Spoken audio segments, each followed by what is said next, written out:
how do other nations perceive those events, and how do other nations speak about those events? If Turkey's saying it wasn't a genocide, what are other nations saying?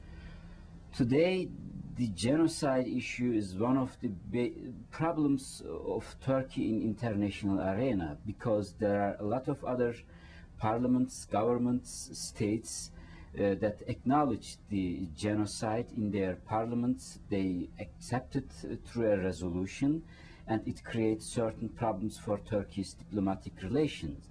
And in a very awkward way, Turkish Foreign Ministry gives certain decrees every month or every year that what happened in 1915 was not a genocide. Turkish Foreign Ministry is like a historian institute, an institute on history, and they gave decrees what happened in 1915 was not a genocide. This is one of the diplomatic political field of Turkish Republic in international arena, and Turkey uses its role in the Middle East in order to suppress the other governments, to pressure Turkey to acknowledge the genocide. It is what happened in 2000 in America, for example. In American House, Senate and Congress, there was a resolution, and they couldn't pass the resolution because Turkey threatened the Americans. In case of acknowledgement of the genocide, they are going to shut down the American bases in Turkey. This means it is an ongoing problem in international arena between Turkey and the other countries.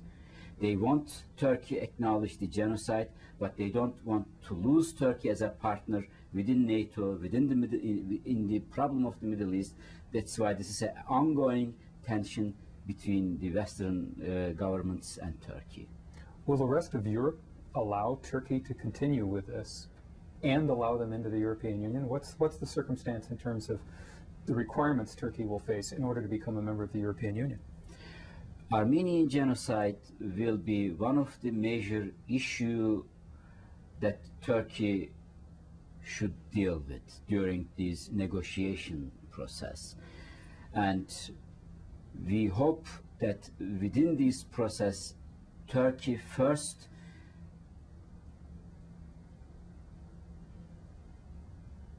comes to terms with its past and face its history.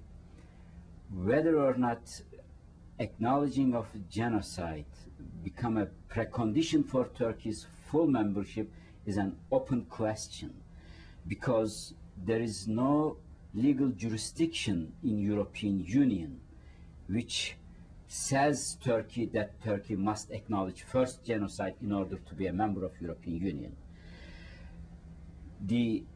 Redressing the historical injustices has never been a precondition for the membership of European Union. In that sense, it could be a legal problem. But what Turkey can never do that, to suppress the discussion, open discussion, and come in terms with its past, and to let the civil society to discuss openly on that topic. And it will allow the Turkish civil society to discuss this issue and to acknowledge the genocide at the end, because it is such an open question, such an open issue. You can compare in that sense with the existence of the Kurds. You can't argue in a free and open society that there are no Kurds in Turkey, and in that sense you cannot argue in an open and free society that what happened in 1915 was not a genocide, was a simple deportation of the Armenian people. There are certain resolutions of European Union. The first resolution was 1987, and after that, every 3 or 4 years, European Union passed certain resolutions and asked Turkey to acknowledge the genocide. In 2004 December, in the last decision of the European Parliament, when the European Commission, when the European Union decided to start the negotiation with Turkey, they again asked Turkey to acknowledge the Armenian genocide. That's why first thing what's going to happen is Turkey is going to change its curriculum. They have to. This is an open issue, and Turkish Education Ministry openly declared last month that they are going to change the curriculum. And there is a historian commission going on in Turkey.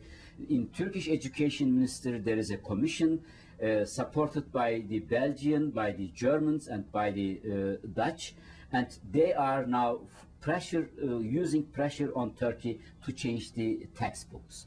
And there is an attempt from the Turkish civil society also.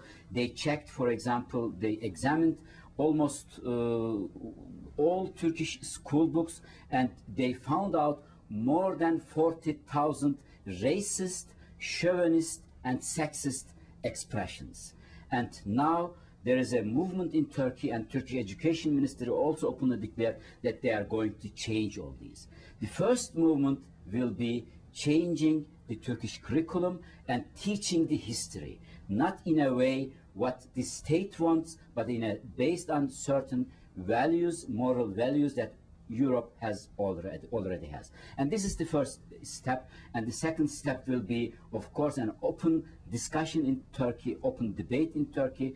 And this will, I think, bring certain radicalization in Turkish society, because there are certain segments in Turkish society, like the nationalists or certain fascist movement, they will vehemently oppose to the open discussion on the genocide.